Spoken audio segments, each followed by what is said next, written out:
Boa noite a todos. Agradeço o convite da diretoria da casa para vir aqui hoje trazer uma pequena reflexão dessa nossa amada doutrina. É sempre gostoso, né, a gente ver na doutrina espírita que nós trazemos esse costume, esse hábito, essa tradição dos antigos cristãos das catacumbas, que vem a ser o quê? Um integrante da comunidade estuda um pouco sobre um assunto e vem apresentar ele. Não é um padre ordenado, não é um pastor, é um estudante da casa. É uma oportunidade a todos. Estuda um pouquinho, traz, vem apresentar aquilo que estudou. Né? Dessa maneira, como faziam nas catacumbas, né? Cada um tinha um trechinho do evangelho, ia lá e apresentava para as pessoas que iam naquela assembleia. Da mesma maneira nós fazemos na doutrina. E hoje, a proposta que eu trago para a nossa reflexão tem até um nome bem singelo, né? Uma telha. É uma coisa bem estranha para se falar numa palestra espírita, né? Até num outro centro eu fiz a palestra e o pessoal comentou, uma telha? Uma telha. Onde eu consegui esse texto para a gente trabalhar? Onde eu encontrei ele? Sabedores que somos, que a nossa doutrina nos ajuda, né?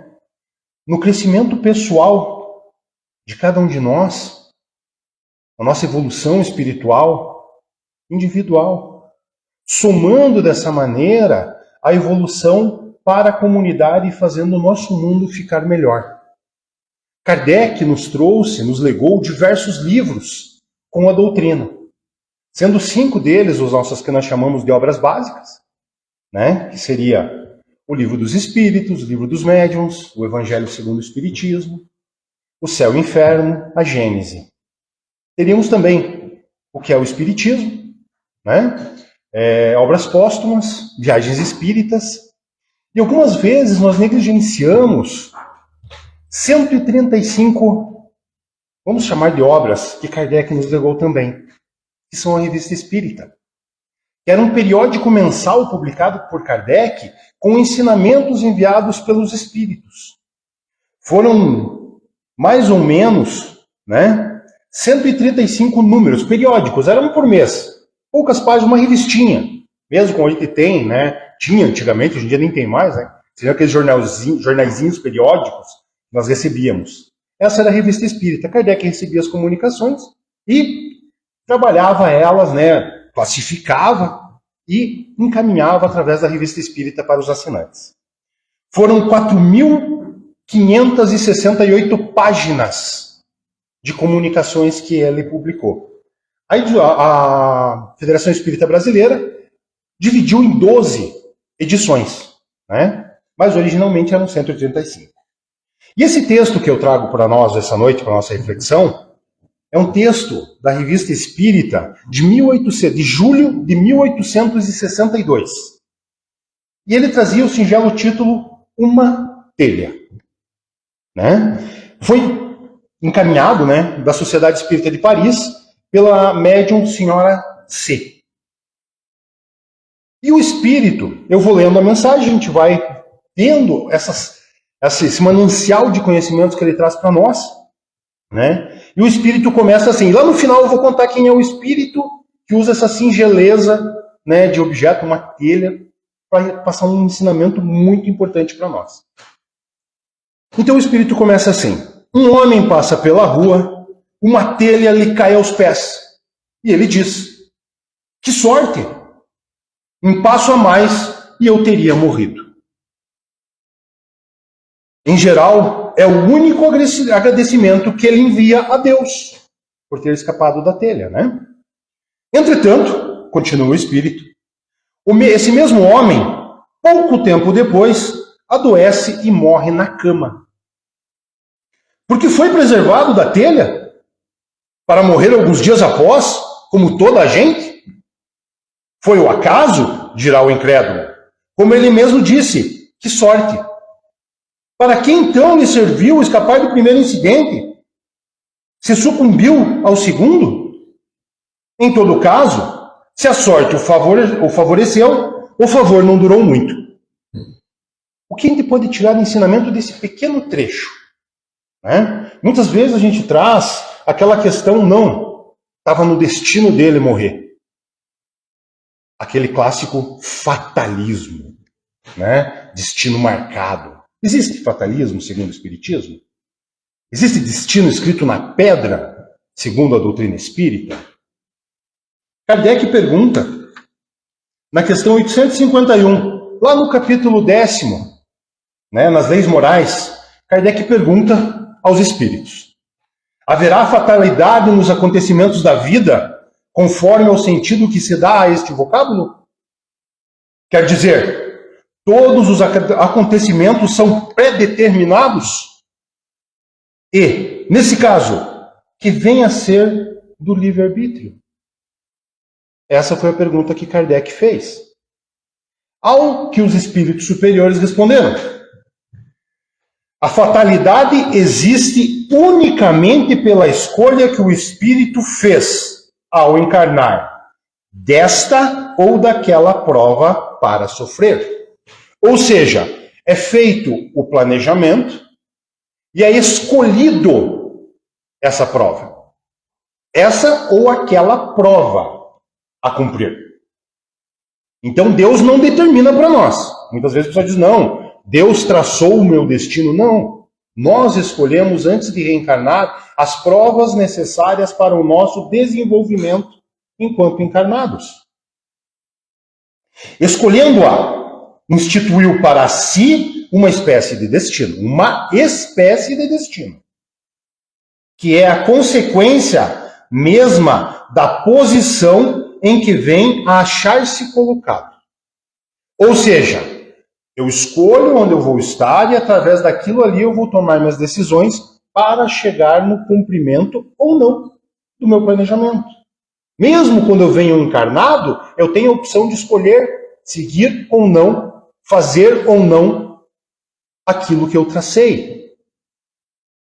Falo, essa parte é muito importante, das provas físicas, pois, pelo que toca às provas morais e às tentações, o espírito, conservando o livre-arbítrio quanto ao bem e ao mal, é sempre senhor de ceder ou de resistir. Vou pegar um exemplo. Escolhe encarnar num lugar mais precário, mais desprovido. Certo? Escolhe reencarnar lá, faltando recursos para ele. Né? Vamos dizer assim, escolhe encarnar fisicamente lhe faltando recursos. Ele vai ter a oportunidade de decidir moralmente se, né, ele vai lutar, viver bem, ou vai cometer algumas falhas. Essa é a questão moral. Aí está o livre-arbítrio. Eu escolho fisicamente para onde eu vou. Que eu vou morar em Mafra, em tal bairro, em tal situação. Mas o que eu vou fazer com isso que eu planejei, aí a decisão é minha enquanto encarnado, enquanto espírito. O resultado disso vai vir a partir daí. Ou seja, não molda o meu livre-arbítrio. Né? Então, o fatalismo não existe, porque eu posso mudar a situação para o bem ou para o mal, de acordo com a escolha. E o Espírito segue lá na mensagem. A essa pergunta que o Espírito responde, que a cada instante escapamos de acidentes que, como se costuma dizer, nos deixam a 2 dedos da morte. Não vedes nisso um aviso do céu para vos provar que a vida está por um fio? Que jamais temos certeza de viver amanhã e que, assim, deveis sempre estar preparados para partir? Ou seja, quando a gente escapa de um acidente como uma telha que nos cai aos pés, algumas vezes serve de aviso. Onde é que você está levando? Como é que você está levando? A gente não pode esquecer que a nossa vida enquanto encarnados acaba assim, com um estalar de dedos. Kardec perguntou lá na questão 855, ainda lá nas leis morais, com que fim nos faz a providência correr perigos que nenhuma consequência acabam tendo? Com que fim Deus permite que ele leve um susto? Às vezes dirigindo, né? Às vezes a gente está com excesso de velocidade e leva um sustinho numa curva, para saber que ali existe um limite de velocidade. Com que fim Deus nos assusta se não aconteceu nada? Os espíritos responderam: o fato de ser a tua vida posta em perigo constitui um aviso que tu mesmo desejaste, a fim de te desviardes do mal e te tornares melhor. Se escapas desse perigo, quando ainda sob a impressão do risco que correste, cogitas, mais ou menos seriamente, de te melhorares, conforme seja mais ou menos forte sobre ti a influência dos espíritos bons. Sobrevindo o mau espírito, digo mal, subentendendo o mal que ainda nele existe. Lembrando que não existe um espírito exclusivamente voltado para o mal. Existe um irmão nosso, um pouco menos evoluído em um sentido ou outro, que nos influencia, por um motivo ou outro. Não existe um espírito que Deus criou voltado ao mal, né? Entras a pensar que do mesmo modo que escaparás de outros perigos, e deixas que de novo tuas paixões se desencadeiem. O que ele diz aqui, pessoal? Tem pessoas, a gente sabe que no Brasil, uma das maiores causas de morte é álcool e volante. E tem gente que insiste em beber e dirigir. E tem gente que insiste em dizer que dirige melhor bêbado. Aí a pessoa está dirigindo embriagado. Leva um susto. Derrapa o carro, bate no guarda-reio, fica ali, cara a cara com o precipício. Não acontece mais nada a não ser o dano material no carro. Não seria isso um aviso da espiritualidade? Ali a pessoa se assustou. Por duas, três oportunidades, ele chama um Uber para levar ele para casa, quando ele acha a necessidade da bebida na saída. Aí vem o espírito, um outro espírito, se ele estiver dando comunicação, né, se ele se permitir ser influenciado, não, vou beber só um pouquinho, vou dirigir, hoje não vai ter problema. Pode acontecer esse arrastamento. Estamos num mundo de provas e expiações. Mas o susto nos vem para alertar. Nós mesmos desejamos esse susto. Para nós entendermos. E a bebida e o volante é um exemplo só que eu dei. Existem N outros. Comi demais. Aquela azia é um aviso. Né, a gente que vem em widescreen, né? Mais largo hoje em dia, né? A TV hoje em dia é widescreen, a gente é tudo em widescreen, né? Então, a gente dá aquela azia depois do almoço exagerado, né? É um aviso. Né? Continuando. Por meio dos perigos que correis, Deus vos lembra a vossa fraqueza e a fragilidade da vossa existência. Lembra o que eu falei? Nisso aqui acaba. Se examinardes a causa e a natureza do perigo, verificareis que, quase sempre, suas consequências teriam sido a punição de uma falta cometida ou da negligência no cumprimento de um dever. Deus, por essa forma, exorta o homem a cair em si e a se emendar. Ou seja, esses sustos é para a gente entender que a gente está dando uma errada. Para a gente conseguir acertar a nossa bússola. Né? E o Espírito continua. Que fazeis quando ides empreender uma longa viagem? Tomais vossas providências. Colocais em ordem vossos negócios, munivos de provisões e de coisas necessárias para o caminho, e desembaraçai-vos de tudo quanto possa atrapalhar e retardar a tua marcha. Chegando no final do ano, todo mundo já está meio planejando a viagem de fim de ano, né? Nós estamos em outubro. Dezembro, lá, janeiro, vou para a praia, para qual praia, né? Está todo mundo planejando já, né? Pensando nisso, como é que eu vou, para onde eu vou. E as outras viagens que nós devemos fazer? Estamos preparados? Se conheceis a terra para onde ides, se lá tendes amigos e conhecidos, parti sem receio, certos de serdes bem recebidos. Caso contrário, estudais o mapa da região e arranjais cartas de recomendação. Suponde que sejais obrigados a empreender essa viagem da noite para o dia, e que não tendes tempo de fazer preparativos. Ao passo que se estivesseis prevenidos com bastante antecedência, teríeis disposto tudo quanto fosse necessário para vossas conveniências e vosso conforto. E que viagem a gente está falando aqui, pessoal? Nem todo mundo vai viajar para a praia, mas com certeza todo mundo vai fazer essa viagem a que o texto se refere. E tem irmãos nossos que fizeram há pouco tempo, e eu não enxergo que eu não sou médio vidente, mas é a morte. Quem está se preparando para desencarnar? Como nos preparamos para essa questão da brevidade da nossa vida? Como estamos fazendo a nossa mala para a viagem? Para essa viagem tão importante que faremos todos, obrigatoriamente, um momento ou outro. Momento esse que nem não sabemos, né? Quando será nessa encarnação. Uma dica é deixado lá no Evangelho de Mateus, capítulo 5, capítulo 5, versículo 25.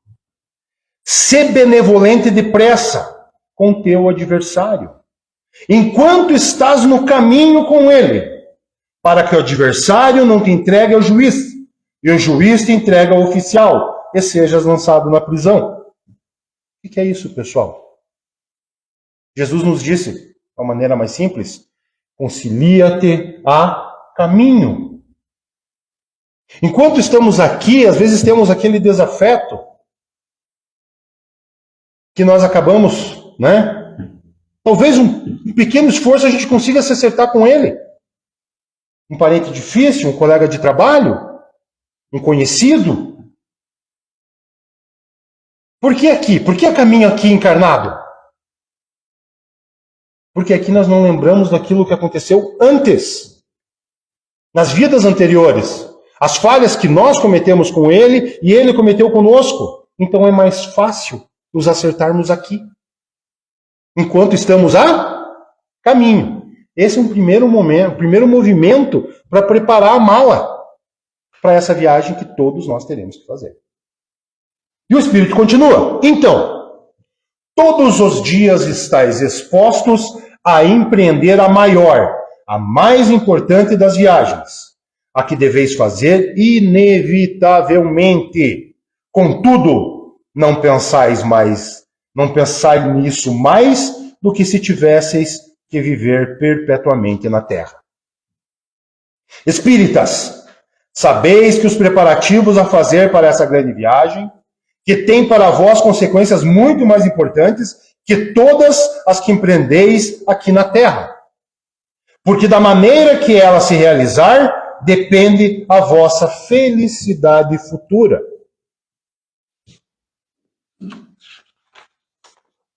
O mapa que vos dará para conhecer o país para onde ides, entrar é a iniciação nos mistérios da vida futura. Por ela, o país não será desconhecido para vós. Vossas provisões são suas boas ações que tiverdes realizado e que vos servirão de passaporte e de cartas de recomendação. Quanto aos amigos que lá encontrareis, vós os conheceis. É dos maus sentimentos que vos devereis desembaraçar, pois infeliz é aquele a quem a morte surpreende com ódio no coração. Como alguém que caísse na água com uma pedra atada ao pescoço e que o arrastaria para o fundo. Os negócios que deveis pôr em ordem são o perdão àqueles que vos ofenderam. São os erros cometidos para com o próximo e que urge reparar, a fim de conquistardes o perdão. Pois os erros são dívidas, de que o perdão é a quitação. Apressai-vos, pois, que a hora da partida pode soar de um momento para o outro, e não vos dar tempo para a reflexão. Como a própria oração que ela fez na abertura da palestra. O Pai Nosso. Perdoai os vossos pecados, os nossos pecados, assim como nós perdoamos. O perdão, pessoal, é muito importante. Mas nem só no Pai Nosso a gente vai encontrar isso. Na questão 886 do Livro dos Espíritos, Kardec pergunta à espiritualidade amiga: Qual o verdadeiro sentido da palavra caridade com a qual entende Jesus? Por que ele pergunta sobre caridade? Porque a caridade, o perdão é uma caridade. A humildade é uma caridade. Mas a humildade real. Não aquela humildade fingida, que daí quando chega em casa ela acaba. Aquela caridade real mesmo, aquela caridade que você leva no teu coração. Que não importa quem venha falar contigo, tu atende da mesma maneira. Isso é humildade. E junto com a caridade, é uma dupla muito boa para preparar a mala. E os Espíritos explicam nessa resposta, né? Qual o verdadeiro sentido da palavra caridade com que entende Jesus? Os Espíritos respondem: benevolência para com todos, indulgência para as imperfeições alheias e perdão das ofensas.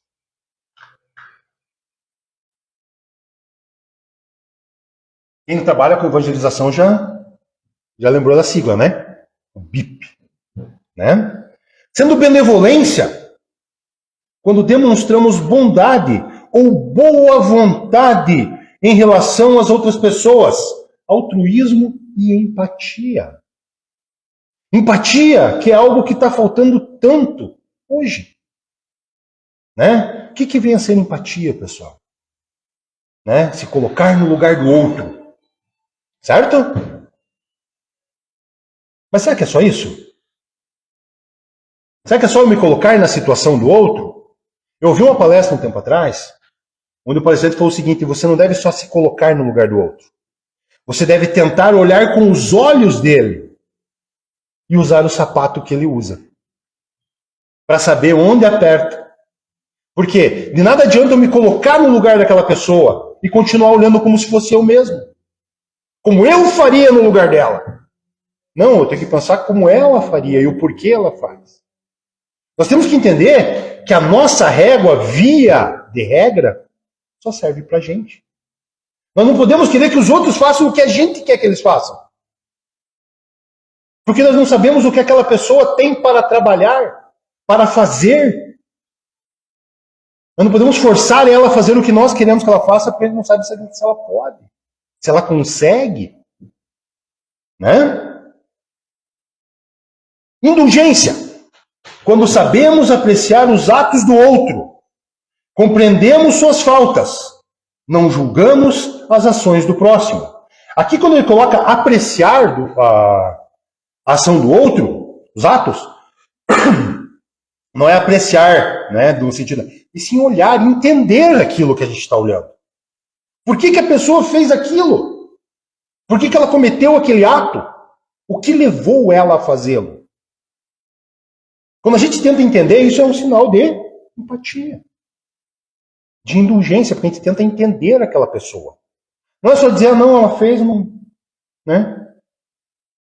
Não vou ficar bravo porque ela fez. Isso não é indulgência. Indulgência você entendeu porque ela fez. E aí não fica bravo por isso. E perdão. Quando livramos o outro de uma culpa, dívida ou obrigação. Né? Quando a gente perdoa alguém pelo que nos fez. Mas aí eu lembro também que o perdão é mais para a gente do que para quem cometeu com a gente. Porque muitas das vezes a pessoa nem sabe que errou com a gente. E a gente está ali, macerando aquilo dentro da gente, né? Moendo aquilo na cabeça. Eu costumo dizer que o perdão é você tirar uma pedra grande do bolso de trás. Se nós pegássemos ali fora no estacionamento, pedras grandes, e colocasse no bolso de trás de cada um de vocês para sentar, a gente ia ver o quanto incomoda. Aí o perdoar é tirar esse incômodo. Tirar essa pedra do bolso para poder sentar melhor. Porque quando a gente perdoa, a gente tira o peso da gente. E aquilo que a gente estava pesando na gente, a gente deixa de projetar naquele que errou com a gente. Então esse é o alívio da falta para ele. Nós nos libertamos e assim libertamos ele também. Né? Diz, né, até aquele ditado que diz que só aquele que dá o tapa não sente a dor. Né? Quem sente é quem leva. E muitas das vezes a pessoa nem sabe que cometeu esse erro. Continuando então, ali com o Livro dos Espíritos, né, Kardec faz um comentário sobre essa resposta anterior. O amor e a caridade são o complemento da lei de justiça, porque amar o próximo é fazer-lhe todo o bem possível que desejaríamos que nos fosse feito. Tal é o sentido das palavras de Jesus: amai-vos uns aos outros como irmãos. A caridade, segundo Jesus, não se restringe à esmola, mas abrange todas as relações com os nossos semelhantes. Ou seja, não é somente a caridade material, é a caridade moral, a maneira como a gente vai ver aqui que ele fala.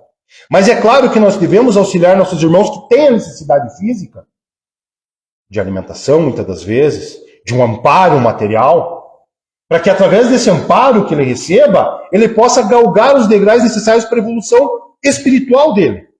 Porque ninguém consegue crescer espiritualmente, intelectualmente, com a barriga roncando. Ou com um filho com a barriga roncando. Pior ainda. Então nós temos sim a obrigação de auxiliar. Nesse sentido também. Né? Como diz lá na questão 685 do Livro dos Espíritos. Lá na lei do trabalho. Tem um homem o direito de repousar na velhice, ou seja, na fraqueza, quando ele não consegue mais trabalhar? Sim. Que a nada é obrigado, senão de acordo com as suas forças. E no item A ele complementa. Mas quer fazer o velho que precisar trabalhar para viver e não pode? A família não pode ampará-lo? Vamos lá? Né? A pessoa fraca, a pessoa incapaz de trabalhar, que deve fazer ela se ela não pode trabalhar? Os espíritos respondem: o forte deve trabalhar para o fraco. Não tendo este família, a sociedade deve fazer as vezes desta. É a lei de caridade. Isso está no Livro dos Espíritos, lá na lei do trabalho. Né? Então, dando continuidade. A caridade, segundo Jesus, não se restringe à esmola, mas abrange todas as relações com os nossos semelhantes. Quer se trate de nossos inferiores, iguais ou superiores. Ela nos manda ser indulgentes, porque temos necessidade de indulgência. Ou seja, nós devemos ser indulgentes que entenderam o erro dos outros, mas devemos que entendam os nossos também. Principalmente os nossos. Porque nós somos responsáveis pelo que nós fazemos, não pelo que o outro vai fazer. Né? E nos proíbe humilhar o infortúnio, ao contrário do que comumente se pratica. Se um rico nos procura, atendemo-lo com excesso de consideração e atenção. Isso só acontecia no século XIX, né? Kardec só comentou que isso acontecia naquela época, né? Ninguém nunca ouviu aquela frase, você sabe do que você está falando?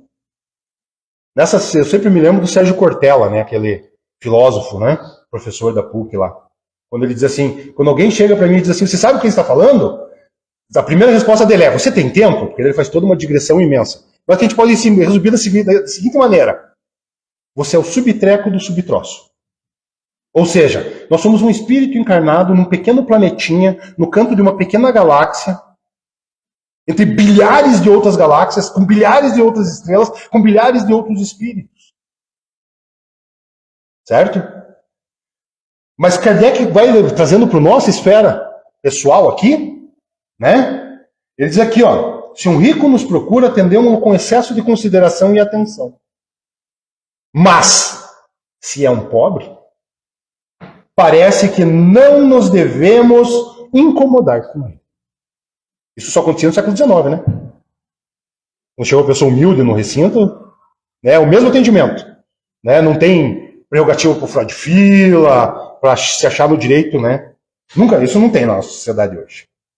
Quanto mais, entretanto, sua posição é lastimável, ou seja, quanto mais carente a pessoa é, quanto mais sua posição é lastimável, mais devemos temer aumentar-lhe a desgraça pela humilhação.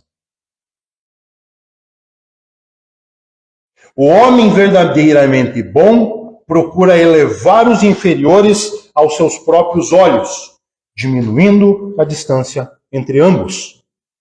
Ou seja, aqui Kardec diz o quê? Se nós vemos alguém que necessita de auxílio, nós devemos dar um jeito de auxiliá-lo a vir até nós, auxiliá-lo a ficar como nós, enxergar na mesma altura, dentro do que a gente possa fazer, é claro. Né? E para encerrar, o Espírito aqui vai dizer, vai dar uma pista de quem ele é. Né? Em verdade vos digo que a telha que cai aos vossos pés é o sinal a vos advertir para estar sempre prontos para a partida ao primeiro sinal, a fim de não serdes tomados de surpresa. Qual foi o Espírito que comunicou isso, pessoal? Espírito de verdade. Certo?